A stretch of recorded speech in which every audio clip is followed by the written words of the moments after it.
Հարգելի գործընկերներ, մենք փաթեթով չզեկուցվող հարցերի փաթեթում իրականացրեցինք մի շարք նշանակումներ կառավարությանը ենթակա մարմինների ղեկավարների, ինչու այսպիսի փաթեթով, որովհետև գործ ունենք վերանշանակումների հետ եւ չցանկացանք առանձին զեկուցել եւ ես նախ ուզում եմ նշանակումները հետևյալն են. Սուրեն Թովմասյանը նշանակվել է կադաստրի կոմիտեի ղեկավարի պաշտոնում, Էդվարդ Հակոբյանը պետական եկամուտների կոմիտեի նախագահի պաշտոնում, Եղիազար Վարդանյանը քաղաքաշինության կոմիտեի նախագահի պաշտոնում, մարզպետների վերանշանակումներ են եղել Սերգեյ Մովսիսյան Արագածոտնի մարզպետ, Սեդրակ Թևոնյան Արարատի մարզպետ, Վահրամ Խաչատրյան Արմավիրի մարզպետ, Կարեն Սարգսյան Գեղարքոնիքի մարզպետ, Արեմ Մկրտչյան Լոռու մարզպետ, Դավիթ Արուշանյան Շիրակի մարզպետ, Ռոբերտ Ղուկասյան Սյունիքի մարզպետ, Վահագն Արսենյան Վայոց ձորի մարզպետ, Հայկ Ղալումյան Տավուշի մարզպետ։ Հարգելի գործընկերներ, ես նախ ուզում եմ շնորհակալություն հայտնել բոլորիդ նախորդող շրջանում ձեր կատարած աշխատանքի համար եւ ուզում եմ հաջողություններ մաղթել առաջիկա շրջանի գործունեության համար։ Իհարկե ես գիտեմ նաև, որ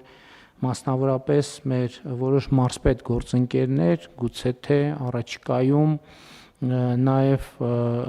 տեղական ինքնակառավարման մարմինների ընտրությունների համատեքստում այլ դերակատարում ստանձնեն, այսինքն նախնական քննարկումներ կան, դեռ մենք վերջնական որոշումներ չունենք, բայց այնուամենայնիվ այս փուլում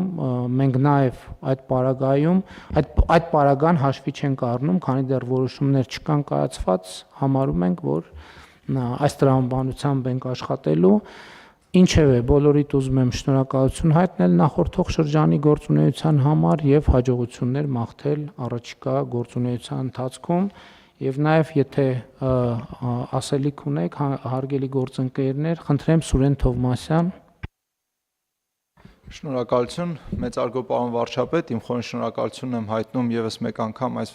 վստահությունը ձեր կողմից ստանալու համար եւ պատասխանատու կերպով հայտարարում եմ, որ առաջիկայում մենք անշարժ գույքի շուկայի վերաբերյալ բազմաթիվ նախաձեռնություններ կներկայացնենք, փոփոխություններ, որոնք թույլ կտան մեզ զարգացնել անշարժ գույքի կառավարման օրակարգը, անշարժ գույքի շուկան Հայաստանի Հանրապետությունում, զարգացնել տարածական տվյալների ենթակառուցվածքը, ներդնել նոր գործիքակազմեր անշարժ գույքի շուկայի վերլուծության վերաբերյալ եւ համապատասխանաբար ել ավելի բարձր մակարդակի հասցնել Հայաստանի Հանրապետության միջազգային ճանաչումը այս ոլորտում։ Եվ եւս մեկ անգամ կցանկանայի նշել այն փաստը, որ 2027 թվականին նախատեսվում է նաեւ մեկ միջոցառում մոտ 40 պետությունների պատասխանատու կառույցների մասնակցությամբ Հայաստանի Հանրապետությունում, մարտ ամսին կհյուրընկալենք մեր գործընկերներին եւ կկազմակերպենք համապատասխան միջոցառում, որը եւս կբարձրացնի Հայաստանի Հանրապետության ճանաչելիությունը։ Կրկին անգամ շնորհակալություն։ Շնորհակալ եմ, պարոն Թովմասյան։